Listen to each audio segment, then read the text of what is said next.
ITI surveyor course झालेल्यांसाठी सुवर्ण संधी आलेली आहे. MMRDA मध्ये भूमापकाच्या 31 पदांची भरती प्रक्रिया सुरू झालेली आहे. या पदांची भरती प्रक्रियेमध्ये आपल्याला परीक्षा द्यावी लागणार आहे. 2 परीक्षा आहेत. एक थेरीची 120 मार्कांची परीक्षा असणार आहे आणि दुसरी 80 मार्कांची व्यावसायिक चाचणी म्हणजे स्किल टेस्ट असणार आहे. आणि याबाबत विश्वेश्वरैया अकॅडमी औंध पुणे येथे मार्गदर्शन वर्ग पुढील महिन्यामध्ये सुरू होत आहेत.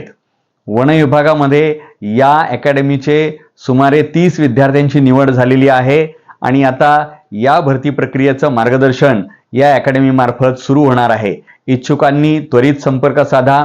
या प्रशिक्षण वर्गामध्ये 1 महिन्याच्या प्रशिक्षण वर्गामध्ये थेरीचे सेशन्स असतील आणि प्रत्यक्ष साईटवरती प्रॅक्टिकल्स त्यांच्याकडनं करवून घेतली जाणार आहेत. इच्छुकांनी त्वरित संपर्क साधावा. नंबर आहे 7447750303.